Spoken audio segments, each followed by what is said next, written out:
जय महाराष्ट्र। मी राजू भैया जयस्वाल।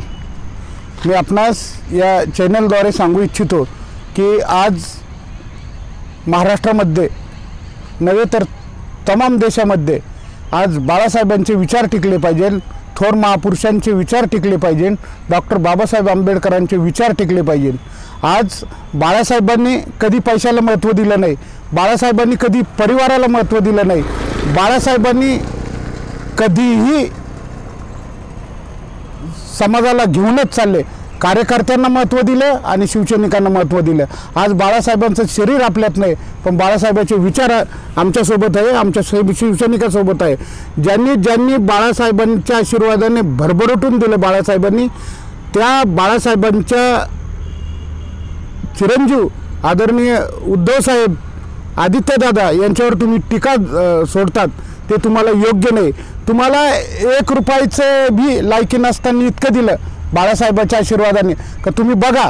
आज आमचे खैरे साहेब, आदरणीय खैरे साहेब बुरुड होते, त्यांना इतकं काही दिलं, ते आज कोणत्या स्तरावर आहे। आदरणीय आमचे अंबादासजी दानवे साहेब असू द्या, का कोणत्या आधी कोणची परिस्थिती होती, आज किती दिलं, ते आज कोणासोबत आहे। मला याच्यातून हेच सांगायचं का एवढं काही देऊन आज ते पक्षासोबत आहे आणि तुम्ही पैशाच्या लालचीपोटी आज पक्ष सोडून आज आमच्या उद्धव साहेबाला तुम्ही वर्षा बंगल्याहून कसं खाली उतरण्याचं काम केलं हे तुम्हाला बाळासाहेबसुद्धा माफ करणार आहे। आणि तुम्ही म्हणता आमच्यासोबत बाळासाहेबांचे विचार आहे, पण बाळासाहेबांचे विचार हे का 20% राजकारण आणि 80% समाजकारण तुम्ही केले का, त्या दिशेने कधी काम केलं का। आज तुम्हाला सांगतो, माझा शिवसैनिक दररोज संभाजीनगरच्या घाटीला जास्तीत जास्त आत्महत्या संभाजीनगरमध्ये जिल्ह्यामध्ये होते आणि त्यातल्या त्यात आपल्या संभाजीनगरमध्ये होते। तर आज संभाजीनगरच्या घाटीमध्ये दररोज किमान 15 ते 20 आत्महत्या होत्या, तर ते कोणामुळे होत्या। आज त्या शिवसैनिकाला तुम्ही कोणत्या कंपनीत लावलं का, नाही लावलं।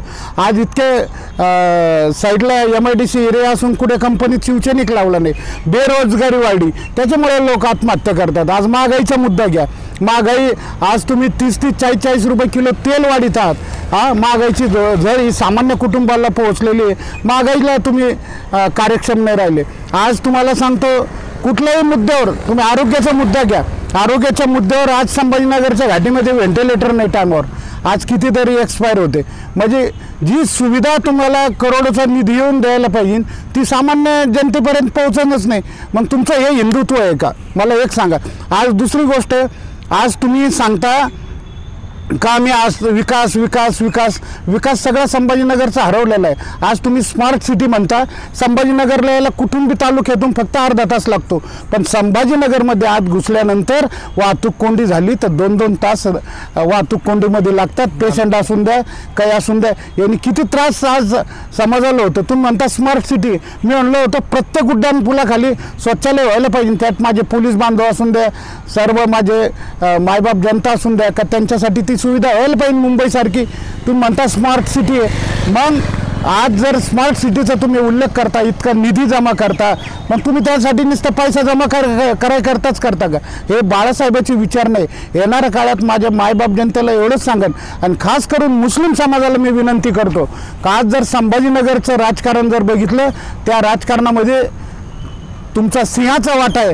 आणि मला तुमच्याकडून एवढीच अपेक्षा आहे का ज्या ठिकाणी उद्धवजी साहेबांनी जे शिलेदार आता निवडणुकीला उभा राहतील, त्या मुस्लिम बांधवांनी त्या शिलेदाराकडनं बघता उद्धव साहेबाकडे बघून, शरदचंद्रजी पवार साहेबाकडे बघून, राहुल गांधीकडे बघून महाविकास आघाडीचे जे मान्यवर असतील त्यांना तुम्ही वोट करा, कारण तुमच्यावर सगळं डिपेंड करतं संभाजीनगरचं राजकारण।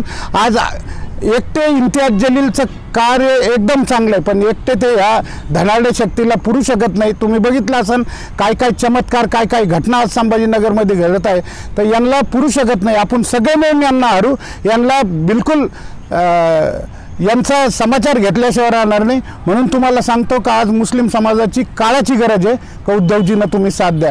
आज मी ग्राउंडवर काम करतो, मी एक बाळासाहेबाचा शिवसैनिक म्हणून मला सगळ्या अडचणी समजतात, सगळं काही समजतं। तुम्ही जनतेचे दुःख वाटू शकत नाही। आज तुम्ही हाकेच्या अंतरावर संभाजीनगरच्या घाटीवर राहता, हॉस्पिटलच्या शेजारी राहता, ज्याप्रमाणे समाजाला जीव लावायला पाहिजे त्याप्रमाणे तुम्ही समाजाला जीव लावू शकत नाही। आज घाटीमध्ये तुमचे किमान सगळे आमदार लोकांचे ऑफिस पाहिजे आणि तुमचा प्रतिनिधी पाहिजे।